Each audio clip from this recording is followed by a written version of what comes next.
Good Shabbat, good Erev Shabbos, one and all. As the news arrives to Yosef that his father is not well and his condition is deteriorating and that the end seems near, he takes Ephraim and Menashe, two of his sons, Ephraim and Menashe, and he brings them to Yaakov to receive a bracha before Yaakov, their grandfather, would pass away.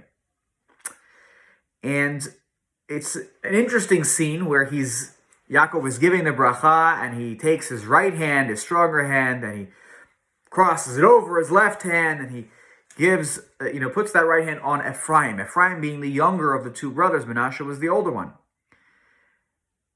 And Yosef tries to correct the situation. So, I guess maybe he's confused. You should put it on your right hand on Menashe. He's the older one. And Yaakov responds back to this attempted correction by Yosef and says, no, I know what I'm doing. Vayima'ein aviv. He refused this correction. Vayomer, and he said, Yadati v'ni, Yadati. Yosef, I know what I'm doing.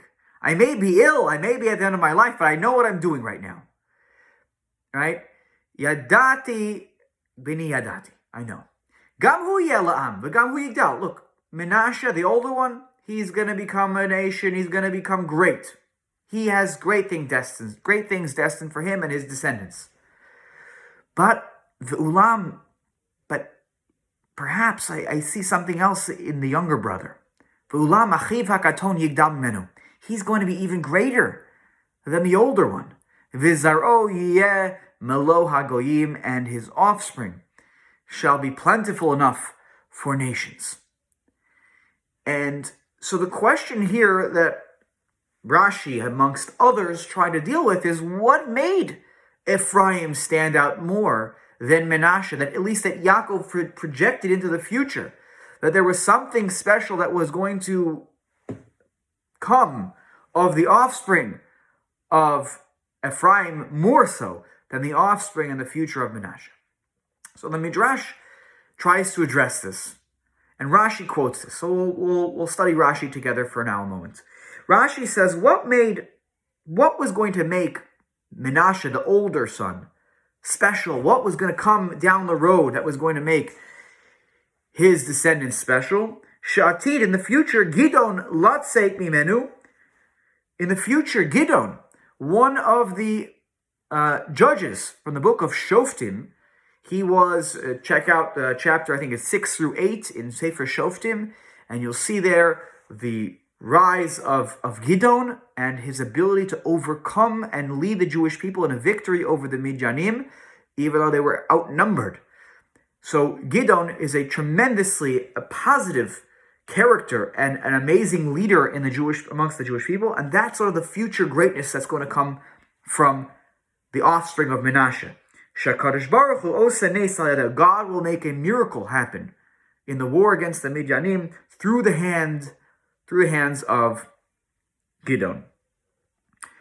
Rashi continues and says, "Ve'ulam achiv hakaton yigdal menu."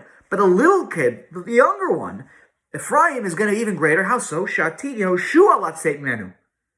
In the future, Yehoshua will emerge from the descendants of Ephraim. Shianchila ta'aretz. And what's he going to do? He's going to help the Jewish people inherit the land of Israel, bring them in to the land after traveling in the desert. V'yilamed Torah l'Yisrael. And he is going to teach Torah to the Jewish people. Now you look at this and you go, so why does that make him any better? Gidon is an amazing hero in our history, and so is Yehoshua. How does this make Ephraim greater than Menashe? So I want to just point out something, and I saw this pointed out by Rabbi Stephen Miadownik, who I interned with in Highland Park, New Jersey, at Havas Achim, and he made the point that if you look very carefully at Rashi,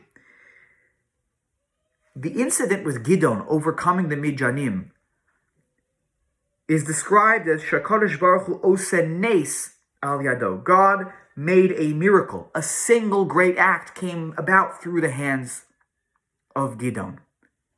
But when it comes to Yehoshua, he will teach Torah to the Jewish people consistently and throughout his life.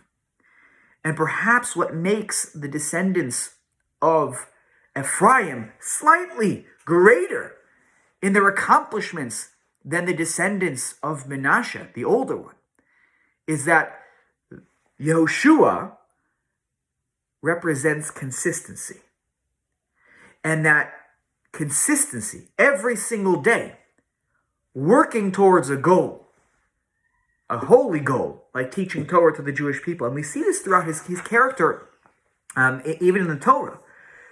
When he's described as being the misharet, the servant of Moshe, as he's the understudy, it says, Lo yamish mitoch ha'ohel. He didn't depart from it. He was consistently there with Moshe. He wanted to learn, and he wanted to always continue to find new paths to growing. And it's also described in the Torah as Yoshua ben Nun misharet Moshe mi bechurav, from his young days. He was consistently following Moshe, learning from Moshe, and that consistency led to his consistency as a leader of being able to teach Torah and to consistently be a leader who brings the Jewish people to a higher level than the day before. And that idea of consistency, of pursuing our goals as Jews, our goals as members of our community, our goals as members of our own family, whatever those goals are, if we pursue them with consistency, we will make a great impact on those around us, in our families, in our community. It's not to say that one-time acts are not impactful, like what Gideon did. They are. But if we want to maximize the impact that we can have on our community and on our families and on all those who are around us and the world around us, it's about having a consistent effort in whatever it is that we are trying to do to improve ourselves or to improve the situation around us. I wish everybody a great Shabbos, and I hope to see you sometime very soon.